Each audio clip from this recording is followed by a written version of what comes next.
Hello guys, आजच्या व्हिडिओमध्ये आपण बघणार आहोत मिरर वर्क कसं करायचं. बेसिकली तर मी आता तुम्हाला दाखवले की मी इथे छोट्या साईजचे 3 मिरर घेतले. माझ्याकडे छोटी साईज असल्यामुळे आहे ना थोडंसं थ्रेड करताना प्रॉब्लेम आला आहे. मीन्स धागा मोठा झाला आहे, मिरर छोटा झाला आहे. सो मी तर बेसिकली तुम्हाला आता दाखवले मी दोरा कुठला घेतला आहे आणि त्याच्यानंतरनं मी जो ग्लू आपण चिटकवतो तो ग्लू घेतलेला आहे. तो ग्लू घेऊन जी बारीक ह्याची सुई असते, बारीक आपण यूज करतो जी नॉर्मली कपडे शिवायला वगैरे, ती सुई घेतली. त्या सुईने मी खालून एक स्टिच मारून घेतली आणि तो स्टिच मारल्यानंतर ना तुम्ही व्हिडिओमध्ये पाहू शकता मी कसं करते सर्व गोष्टी. त्याप्रमाणे मी खालून आपण नॉर्मल जसं स्टिच मारतो तसं खालून एक स्टिच मारून घेतलं आहे आणि पुन्हा त्याच्या अपोजिट साईडला पुन्हा खालच्या साईडला स्टिच ओढून घेतलं आहे. त्याच्यानंतर पुन्हा अपोजिट साईडनं आणखी एक स्टिच काढलं आहे आणि त्याच्यात अपोजिट साईडला स्टिच मारला आहे.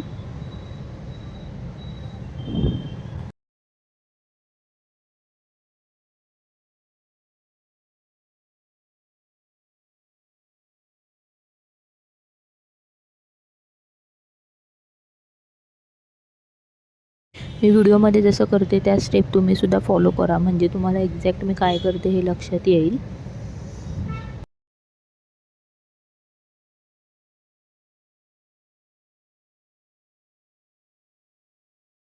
ही जी मी डिझाईन दाखवते ती जनरली साडीच्या बॉर्डरवरती किंवा आपला ब्लाऊज असतो त्याच्या बॉर्डरवरती, हाताच्या काठेवरती किंवा बॅक नेकला अशा पद्धतीसाठी ही बॉर्डर किंवा हा पॅटर्न टाईप जास्त यूज केला जातो.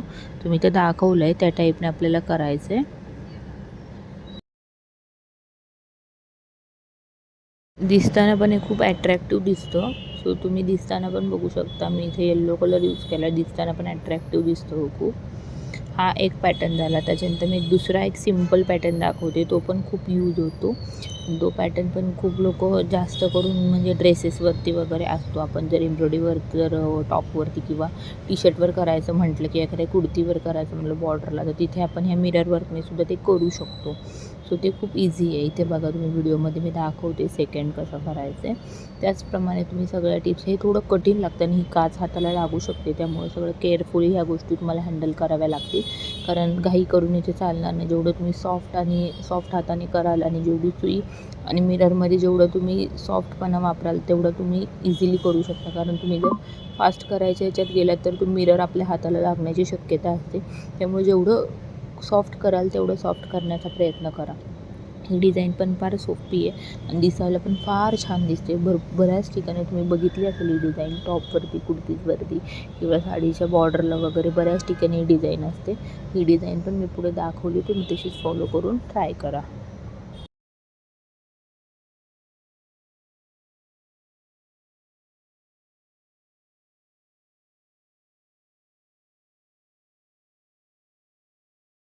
आता तुम्ही म्हणाला शेजारच्या ह्याला मी धागा का असं सोडला. ॲक्च्युली माझा तो धागा तिथेच एंड झाला आणि मला त्याला खाली घ्यायला चान्सच मिळाला नाही, म्हणजे खालच्या साईडला खेचून लॉक करायला.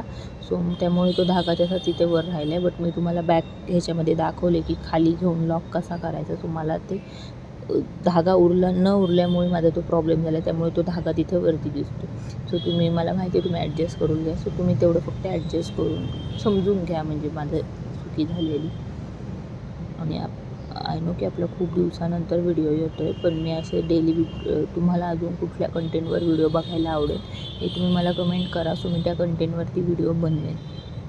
आणि तुम्हाला अजून कुठली माहिती हवी असेल तुम्ही मला पर्सनली DM केलात तरी चालेल, किंवा यूट्यूबला एखादी कमेंट करून किंवा माझा यूट्यूबला नंबर आहे त्याच्यावरती सुद्धा मेसेज केलात तरी काही प्रॉब्लेम नाही.